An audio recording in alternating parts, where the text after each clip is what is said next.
Bapak Dr. Kandidat Zulfikar Alimuddin BNCMM adalah saat ini menjabat sebagai Direktur dari HAFEX, Highly Functioning Education Consulting Services, dan beliau juga menjabat sebagai Direktur di SMP dan SMA Global Islamic Boarding School, sebuah sekolah boarding school berakreditasi A di Kabupaten Barito Kuala di Kalimantan Selatan. Dan beliau sudah tersertifikasi dari CEC USA dari Amerika Serikat dan juga Certified Professional Coach dan juga Executive Coach dari International Coach Federation.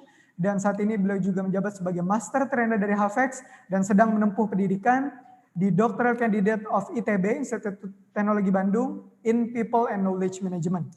Baik, dan saya undang juga kepada rekan-rekan untuk bisa langsung menuliskan ucapan terima kasih banyak dan juga tentunya bagaimana sesi dari pemaparan dari Profesor Dr. Komarudin Hidayat di kolom chat Bapak Ibu semua. Dan tentunya saya undang juga kepada rekan-rekan, sebentar lagi kita akan masuk ke sesi ke agenda selanjutnya.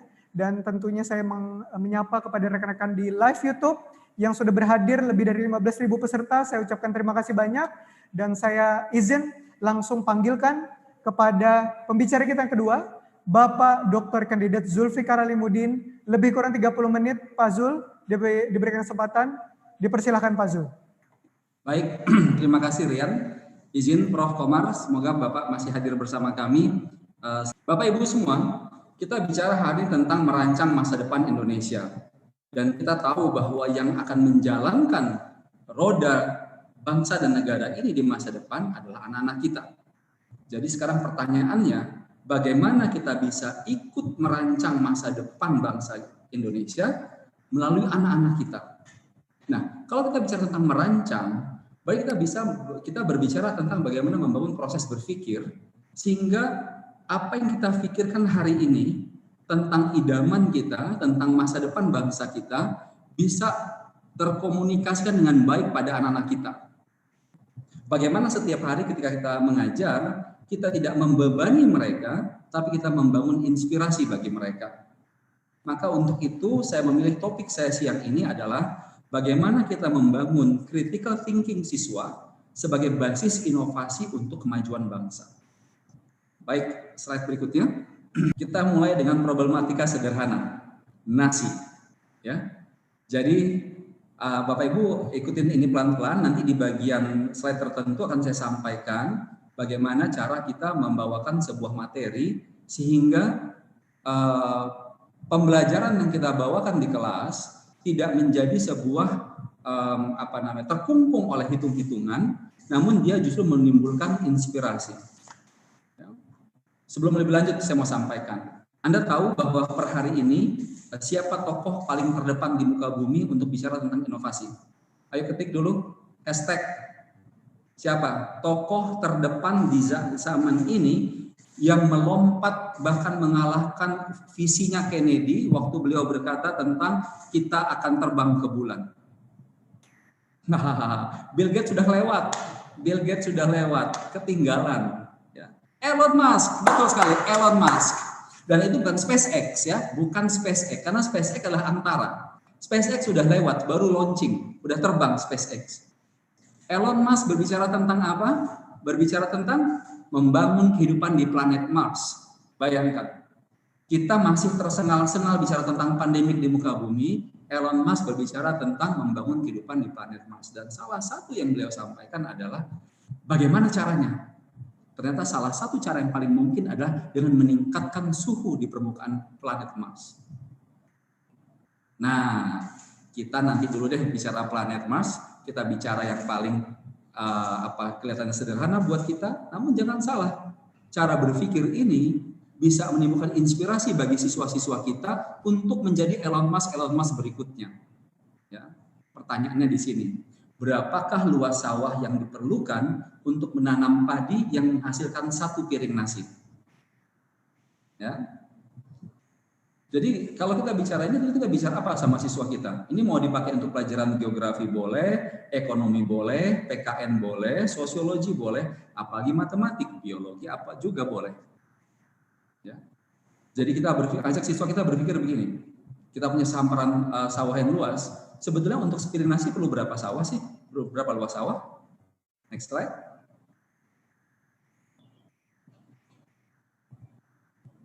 Nah, lantas bagaimana cara kita merancang sebuah proses pengajaran? Kita sampaikan data-data, ya. Wah, udah langsung ada yang jawab nih, 25 cm persegi. Semangat, bagus ya. Ini saya tampilkan data-data. Nanti di penghujung sesi akan saya berikan sebuah konteks bagaimana cara membuat pertanyaan, kemudian bagaimana menampilkan data, dan bagaimana mendesain pertanyaan-pertanyaan yang menumbuhkan inspirasi. Next slide. Ini juga masih data, Bapak Ibu. Ya, ini data ini masuk dalam sebuah konsep. Ya, konsep keterhubungan antara satu varian atau satu variabel dengan variabel lainnya. Ya, Anda nggak usah khawatir, nanti Anda baca sendiri saja ini. Next slide. Pertanyaan kritisnya. Ya. Jadi tadi Prof. Komar sudah mengatakan, gitu, jangan kasih tahu anak kita, ya, tapi beri dia data dan ajukan pertanyaan. Dan pertanyaan yang kita ajukan bisa untuk memperluas wawasan mereka dan membuat mereka berpikir, oh, berarti saya ini saat ini bukan bicara tentang belajar matematik, bukan bicara tentang belajar biologi, tapi saya bicara tentang bangsa saya. Saya bicara tentang bagaimana memakmurkan bangsa saya. Lihat pertanyaan yang sudah kami buat di sini sebagai contohnya, Bapak Ibu ya. Nomor 1, berapa banyak beras yang seharusnya dapat diberikan secara cuma-cuma pada para penduduk miskin atau korban bencana kelaparan? Nomor 2, berapa lahan hutan yang dapat diselamatkan agar kita tidak dikonversi menjadi lahan baru jika dikaitkan dengan kurva pertumbuhan penduduk dunia? Seberapa besar potensi biodiversitas yang dapat lestari dari hutan yang tidak dibuka? Nomor 3 hanya bisa dijawab kalau bisa jawab nomor 2. Lihat, pertanyaan-pertanyaan yang kita ajukan selalu dalam sebuah konteks membangun masyarakat dan bangsa. Sementara ini bisa jadi banyak di antara kita kalau buat pertanyaan terhenti tadi di slide yang nomor 1 dan 2 saja. Ya, sehingga siswa kita dalam benak mereka yang tertanam adalah menghitung, mencari solusi atas sebuah pertanyaan, bukan mengembangkan inspirasi. Next slide. Ya, tenang Bapak Ibu kan dapat slide-nya selama ikut sesi sampai akhir ya. Tenang, ikuti dulu ya. Nah, sekarang kita lihat fakta-fakta. Ini fakta negara kita salah satunya. Kita punya 1,5% cadangan gas dunia terbesar di Natuna. Cadangan nikel Indonesia terbesar di dunia. Lihat ini. Senang ya lihat ini? Dan mungkin membuat kita sekarang masih menjadi salah satu G20, negara G20 nomor 16 kalau saya tidak salah. Faktor terbesarnya adalah ini. Next slide. Nah, mari kita nangis Bombay sama-sama. Ya. Republik Indonesia terendah di PISA. Numerasi dan literasi kita nomor 7 dari 77 negara. Bahkan di ASEAN kita paling bawah. Bapak Ibu, tadi kalau ada salah satu pesan bisa tentang taubatan nasuha, ini saatnya taubatan nasuha. Tapi buat semua yang hadir hari ini, bukti bahwa kita sudah bertaubat. Taubat apa? Taubat semalam mungkin berleha-leha. Taubat untuk menerima nasib, tapi sekarang kita sudah membuat keputusan akan bersama-sama belajar dan terus membangun diri. Ya. Anda bayangkan, kalau faktor besar kelebihan negara kita tadi diimbangi dengan kemajuan SDM Indonesia, maka sesungguhnya cita-cita proklamasi yang dituliskan kepada pembukaan Undang-Undang Dasar 45 akan menjadi terwujud. Apa cita-cita proklamasi kita? Kita ikut berperan aktif dalam medan pertempuran, medan politik atau geopolitik dunia.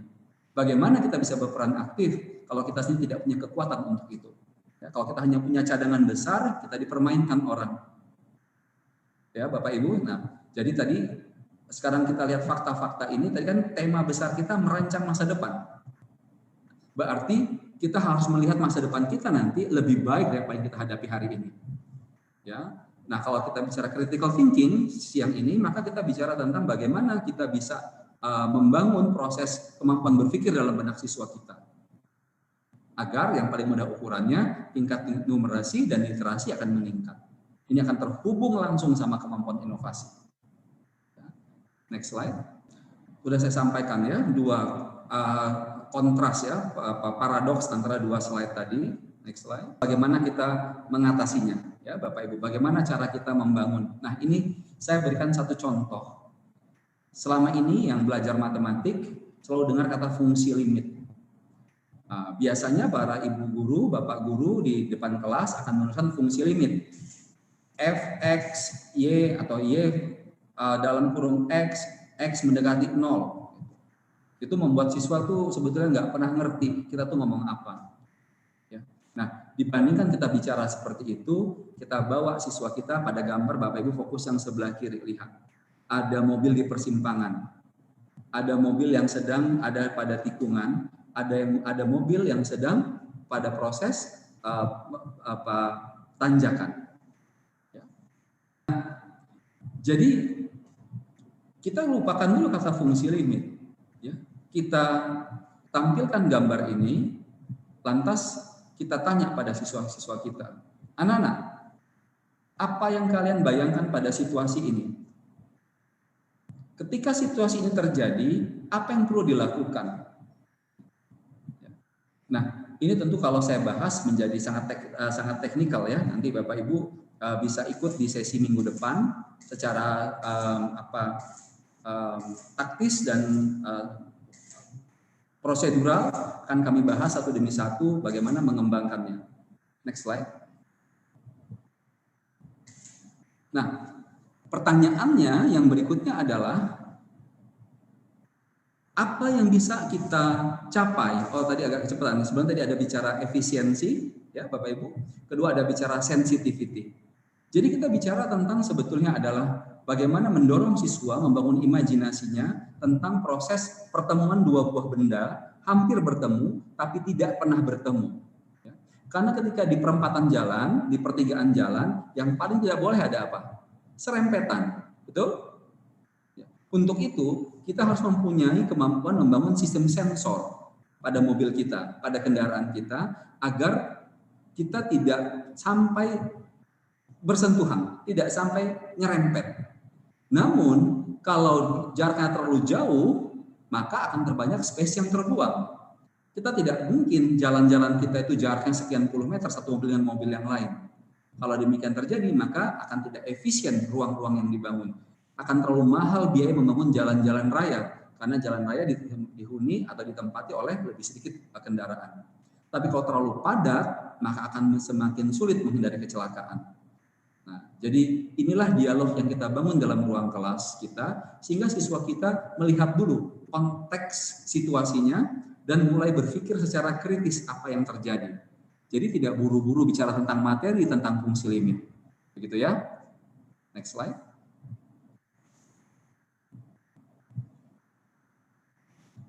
Baik, sebelum kita lebih lanjut, kita kembali dulu pada definisi berpikir. Ya, tentu banyak sekali definisi ini Bapak Ibu semua. Salah satu yang saya tuliskan di sini adalah berpikir atau kognisi.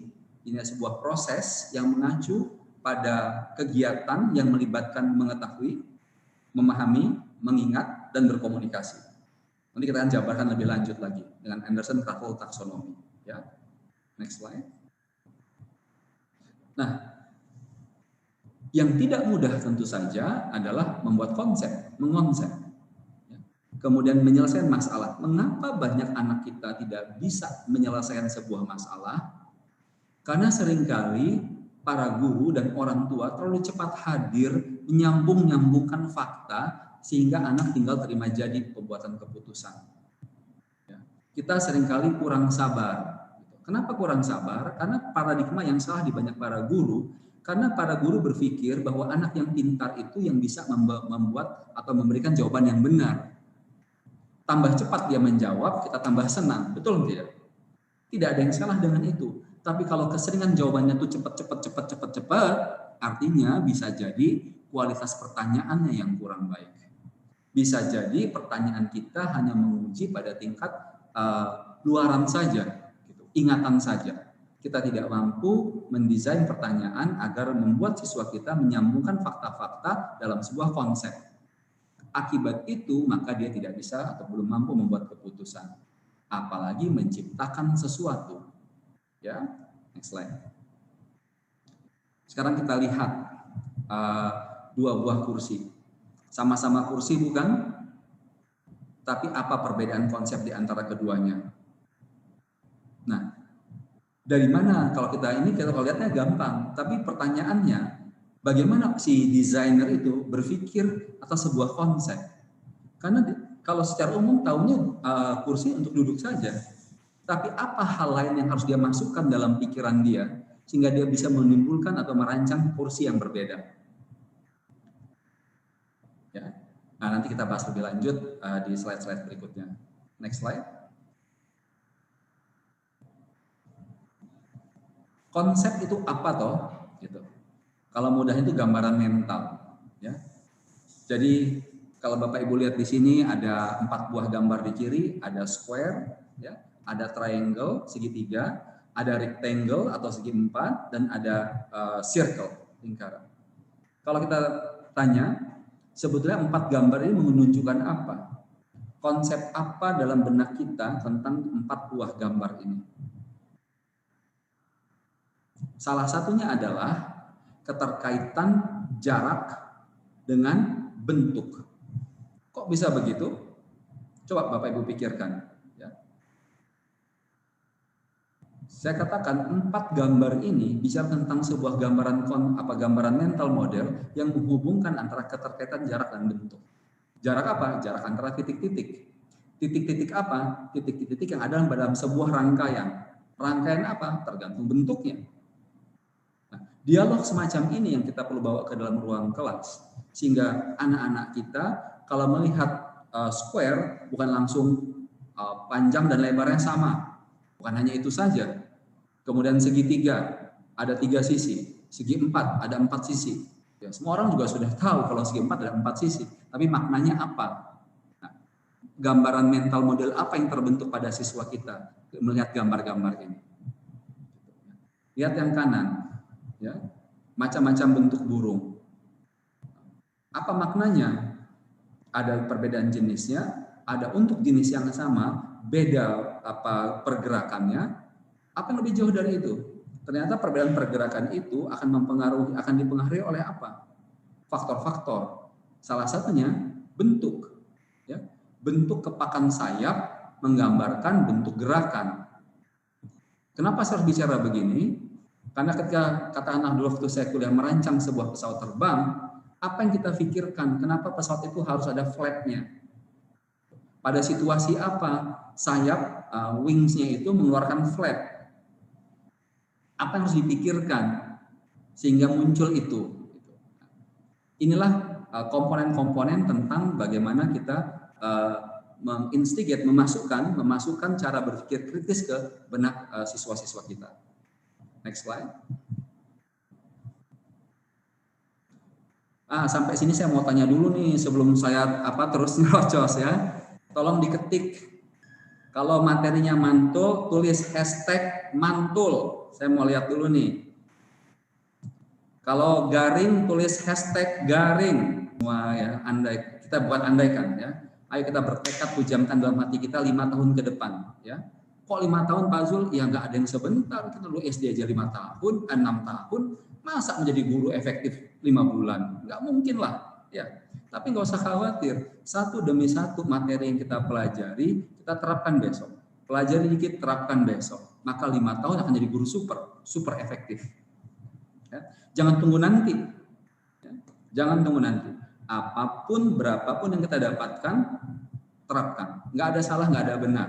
Ya. Semua belajar. Okay. Nanti kita kalau Bapak Ibu mau, kita akan tahun depan kita akan mulai. Kita sempat buat program teaching challenge, kita akan kembangkan lagi tahun depan, mengajak lebih banyak guru se-Indonesia untuk betul-betul menunjukkan komitmen perubahan di ruang kelas.